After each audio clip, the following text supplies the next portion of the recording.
Maraming salamat po. Pinupuri ka namin, pinasasalamatan sa pangalan ng Jesus. Ang lahat ng anak ng Diyos ay magsabi na Amen. Palakpakan natin ang malakas ang Diyos. Hallelujah! Amen. Sige po, makakapulan po tayo.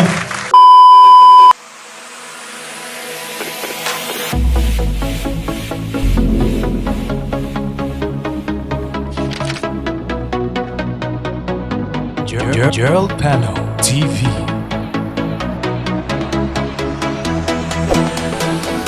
Subscribe now. Hi guys, welcome back to my channel. This is Gerald and kakagising ko lang, nakita nyo naman.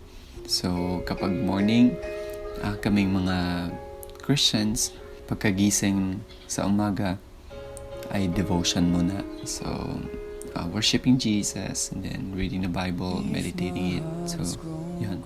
Ngayong araw na ito ay Sunday, church day. Kailangan kong pumunta ng church kasi worship day ngayon. And this would be my first time to vlog what we will be doing and what we are doing Sunday service. And by the way, I'm a born-again Christian and I'm very proud of it. Makikita nyo mamaya kung ano yung mga kaganapan sa church. So yun, today maliligo na ako and then I will be preparing now for church. At sobrang layo ng church dito sa bahay ko. Pero it doesn't matter. Pag talagang willing ang puso sa pagsamba sa Panginoon, whatever it takes, kahit gaano pa kalayo, I would be preparing now para umabot ako sa service namin na 9:30 a.m. Okay, so see you guys mamaya sa biyahe ko.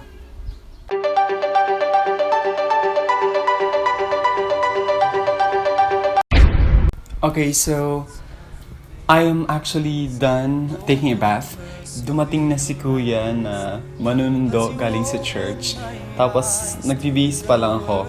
And sumigaw ako sa labas. Sabi ko, wait lang Kuya, wait. And hindi niya ako narinig. So umalis na siya.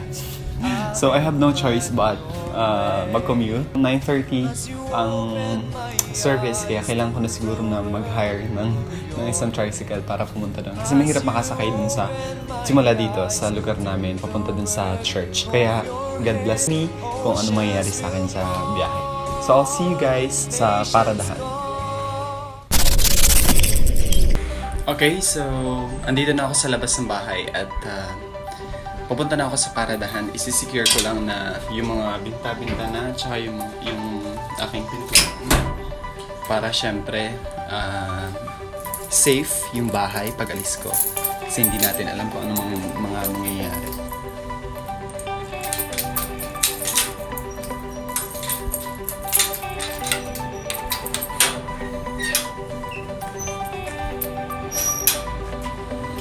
Ang init.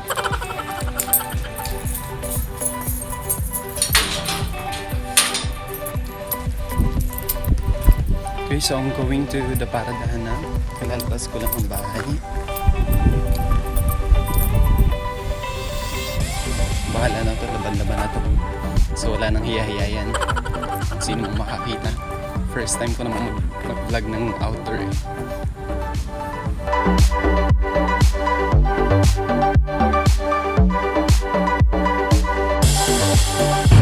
Okay, so andito na ako ngayon sa sakayan ng papunta sa Kinatihan 2. Hindi natin alam kung may dadaan na tricycle na namamasada or magpapahatid na lang talaga ako bilang i-rent ko naman yung tricycle.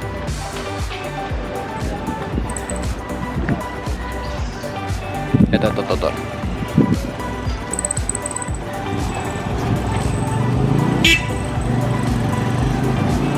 Kinatihan 2 po.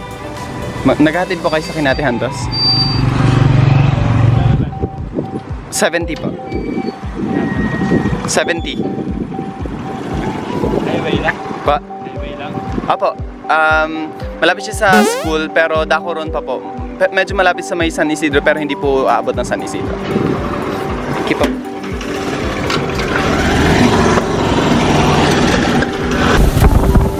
Okay, so yun.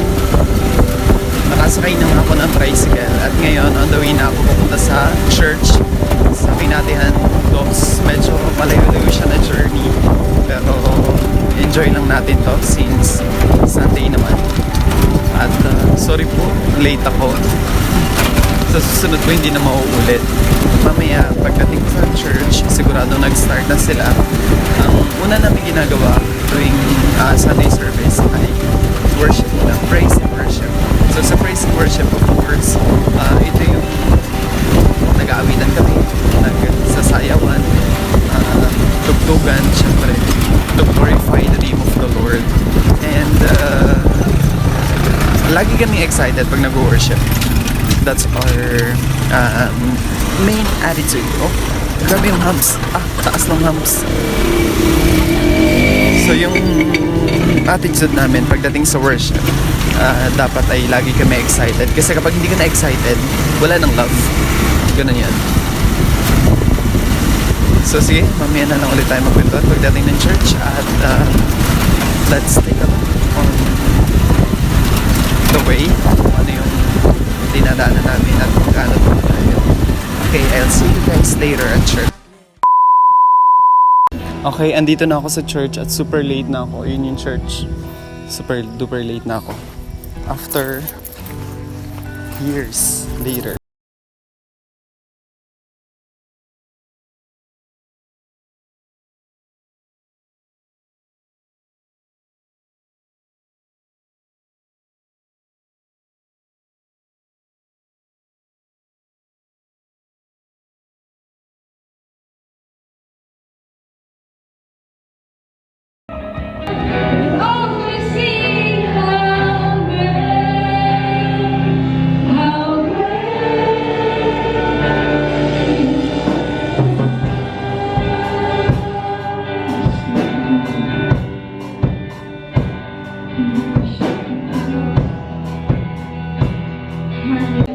Lahat ng problema itatakbo ko, sabi ko ganun. Kasi sa loob po ng isang linggo, hindi naman po tayo nawawalan ng mga pagsubok na nararanasan natin sa araw-araw. Bagamat, andyan nga yung mga talagang pagsubok na nararanasan.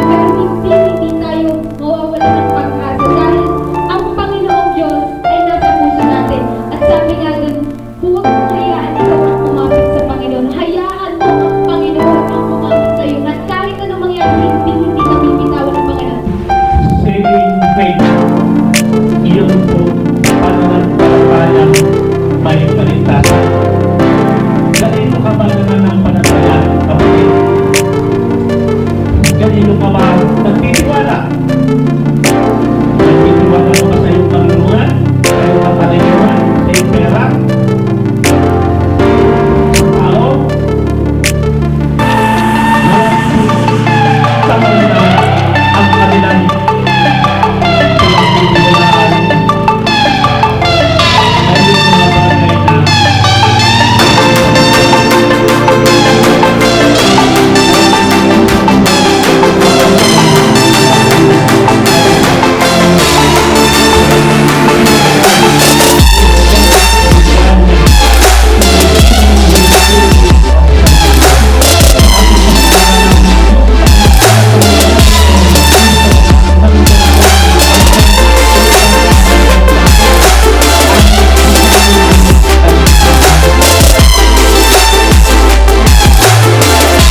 sa akin kay Jessa nga. Si Jessa yun ang libre. Nabusog kayo sa lunch. Busog. Busog. Talaga? Yun bang spirit na busog kanina? Opo, kanina. Ito si Joey. Siya yung drummer kanina. Siya yung drummer. Anong natutunan mo? Madami po. Kagaya ng ano? Kagaya ng pagpukpok ng drum. Hindi, syempre, alam ko marunong ka na mag-drums, pero anong natutunan mo sa mensahe ni Pastor Joey kanina? So, madami tayong natutunan kanina tulad nga ng John 3:16 na hindi mawala-wala sa ating Bible verse. Diba? Uy, Monica, bakit ka tumatakbo? Ito si Sheena. Sheena, halika. Si Sheena ay estudyante namin sa DMNHS. Ano yun? Anong natutunan mo kanina? I mean, masaya ba yung experience mo dito? Na nag-church ka dito linggo-linggo? Opo, sobra. Linggo-linggo, parang nare-refresh ali yung yung kaluluwa ko, yung spirit ko. Siyempre, nakakarinig tayo ng gospel, yun. Parang pwede natin may apply sa labas, yun, pwede tayo makapag-share sa iba. Anong topic ni Pastor kanina? Yung pong Anong general topic ni Pastor kanina? Ano nga? si Sir. Ano daw? May nagko-coach po sa likod? Faith kay God. Tag dito? Yun nga po, faith. Oh, faith daw. So, parang hahampasin niya ba? Ituloy mo na. Para, yan. Sige. So, Jesus sacrificed His own life para lang maligtas yung isang katauhan. Jessa, halika. Ayan. Si Jessa ay ang... dito tayo kasi against the light. Sundan mo kami. So, si Jessa ay ang pinakamamahal ng videographer. Okay? Paki-focus nga sa videographer. So, siya ang videographer ko for today. Anong natutunan mo kay Pastor Joey kanina? Faith without action is dead. Faith without- Walang kalakip na gawa ay patay. Okay, so faith without action is dead. Saan daw matatagpuan yung verse na yun? Sa James. James. Oh, basta sa James daw. Sabi niya, basta sa James. Basta nasa James yun, hanapin nyo na lang. At then, dalawa magkapatid. O, sabay na sila, dalawa magkapatid. Ayan. Sila ay hindi kambal, pero mukha ba silang kambal? Sinong mas maganda sa inyo? Mabait lang po ako. Mabait ako. Tamad. Ang tanong ko, sinong maganda, pero ang sagot nila, isang mabait at isang tamad. Anong natutunan ninyo sa message ni Pastor kanina? Tungkol saan nga ulit? About sa pananampalataya. Ang natutunan ko po ay yun sa verse sa Santiago chapter 2, verse 20 na faith without work is death. Ang pananampalataya na hindi sinasagawa ay patay. Yun lang. Okay, salamat din. At ikaw naman, Janelle. Yung sa akin po, meron po kasi akong live verse na parang kadugtong din nun. Yung akin po ay Psalms 118 verse 6 na sinasabi po doon na let your faith be bigger than your fear. Kailangan yung takot natin. Dapat malabanan natin siya through faith yun. Yun lang. Okay, so maganda yun, no? Doon tayo sa gitarista na kaninang-kanina pa busy sa pagtugtog. Parang hindi siya nakikijoin sa atin.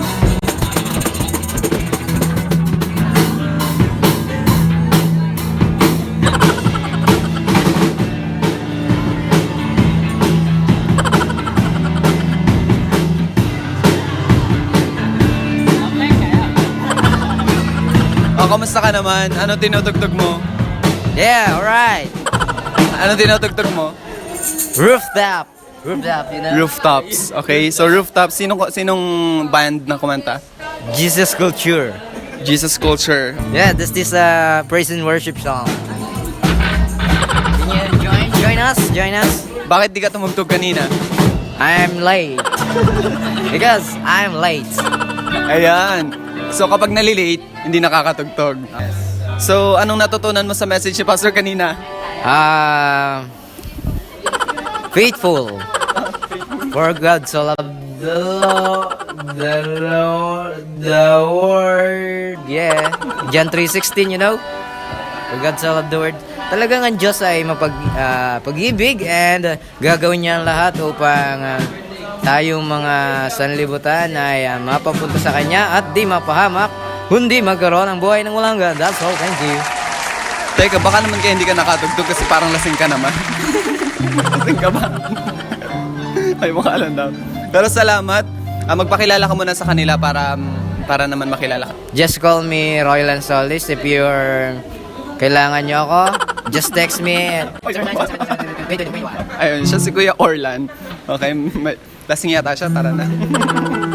Pero hindi siya lasing. Okay, so tapos na nga ang ating Sunday worship service at nawa ay marami kayong natutunan. Thank you guys for watching this vlog for today. And I'm still your friend Gerald, and you're still watching Gerald Pano TV. This is my second vlog, so if you're not yet subscribing to my channel, please consider subscribing. Hit the notification bell to get updated to my every uploads. Thank you. God bless.